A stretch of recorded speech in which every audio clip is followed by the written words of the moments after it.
You might have heard me show off about the 12 languages I know. Well, I know, I've learned them. Not all of them I can speak. Why? Because the vocabulary is missing. Now, basic vocabulary, I may understand it, if I read, I may be okay. But for me, it's the hardest part. Now, assuming you may have that problem as well with Portuguese, I want you to give me a break because I'm only 37, 12 languages is a lot. But today I'm actually giving you a break.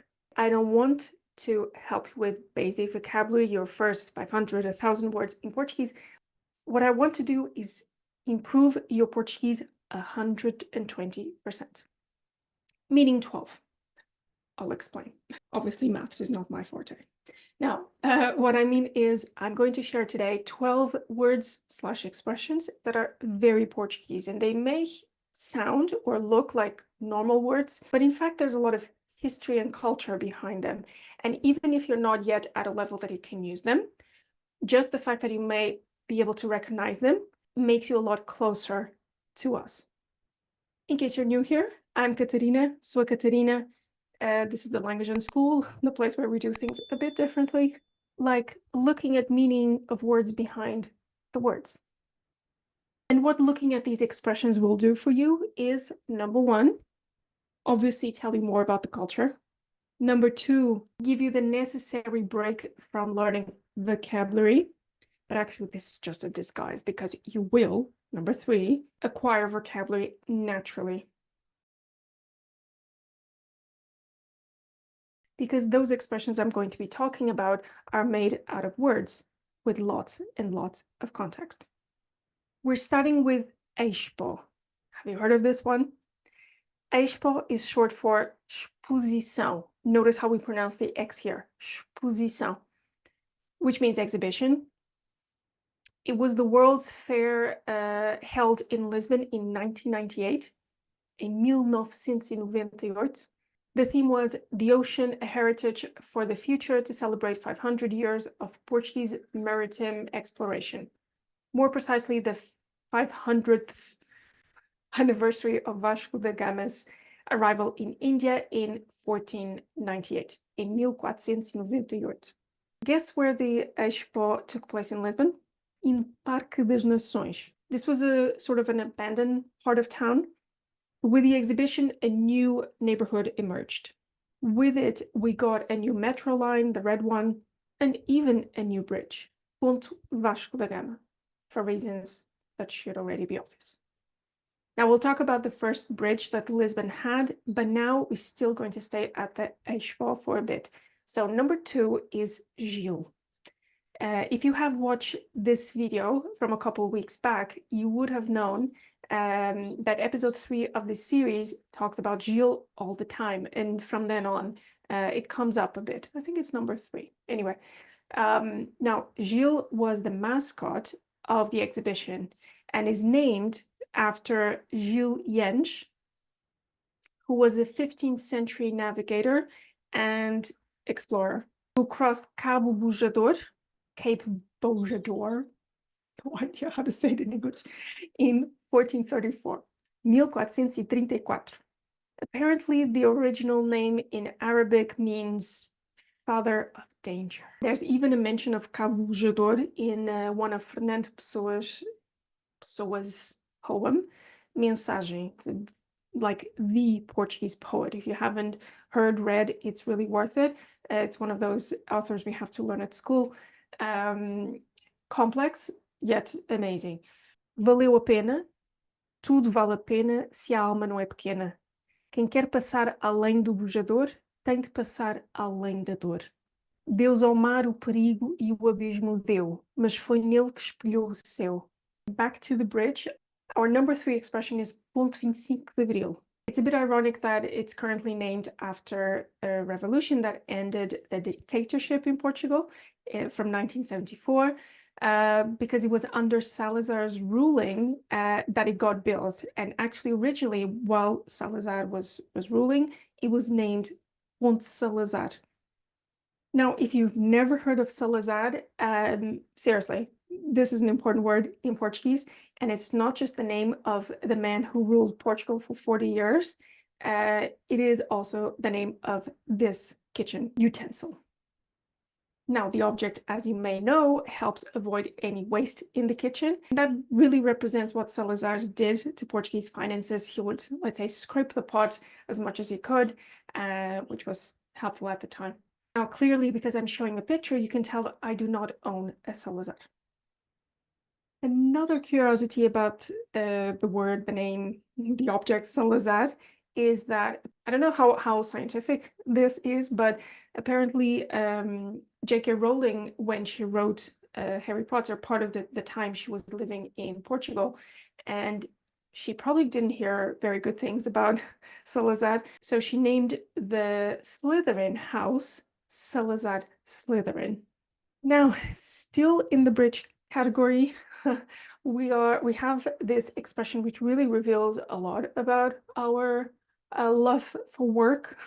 It's called fazer a ponte. Now, fazer a ponte, to do or make the bridge, literally. What this means is when you have a day off to bridge the time between the weekend and a holiday. So if there's a national holiday on a Thursday or on a Tuesday, we will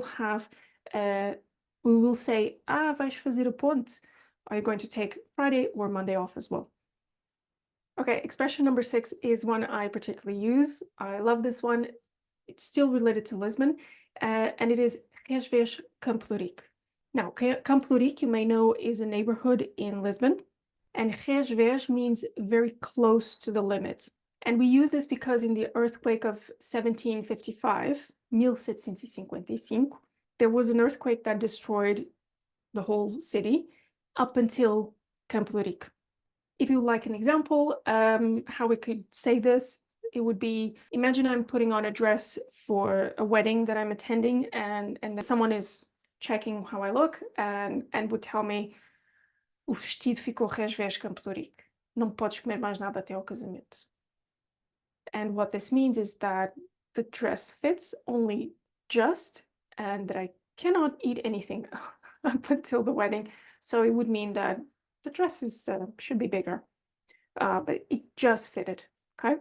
Now back to Portuguese rulers. Expression or word number 7 is Sócrates. No, I'm not talking about the philosopher. I'm talking about the prime minister we had in Portugal between 2005 and 2011. So if you hear a Portuguese person talk about Sócrates, do not assume, maybe you should, but do not assume we're very intelligent talking about our Sócrates, who was involved in not so nice aspects of our history. So let's move on. Number 8, figo. Okay, figo is a safer topic. Let's stay away from politics. Figo is a fig, so the fruit. There you go, basic vocabulary. You will learn more fruit vocabulary soon, so stay tuned. But it also means Luís Figo, the great football player before Cristiano Ronaldo became famous. So in the 90s, early 2000s.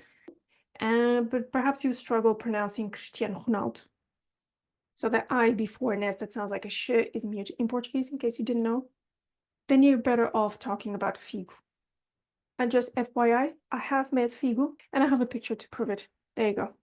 Speaking of football, if you hear a Portuguese talk about euro, o euro, we might not be talking about money.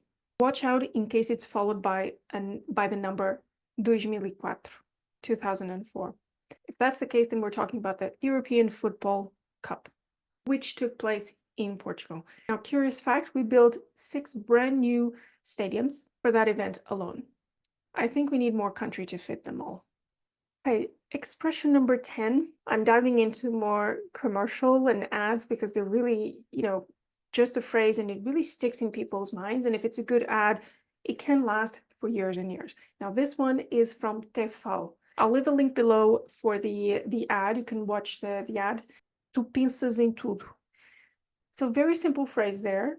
Not amazing vocabulary, nothing out of the ordinary. But one thing you can learn by hearing it over and over again, because it is quite catchy, is to remember to pronounce that S in the middle or at the end of pensas as a Z, because you have a vowel following it. So it's a an S between two vowels. Doesn't matter that it's two different words. Remember, we marry words all the time. So that will help you remember. Tu pensas em tudo. And because this is a phrase, a common phrase that people can say to someone else, like you think of everything, then it is one that we relate that to the brand, Tefal. Number 11, this was probably one of the most successful ads in Portuguese history. And it was from Teleseguros, an insurance company. And it was so catchy that they kept the same actress doing it. Apparently, she's an architect. So she would go answer the phone and say, Ok, Teleseguros, boa noite, fala Marta. This became a phrase that everyone was saying. And it was actually really hard to find on YouTube, an old version, the original version of the ad, but check out the link I left in the description. Okay, the last one to really get your Portuguese 120% better. Expression number 12. Remember I told you we're going to learn one more vocabulary about fruit? Well, this is it. Morangos com açúcar. I don't know how you eat your strawberries, but when I was growing up, we always had them with sugar.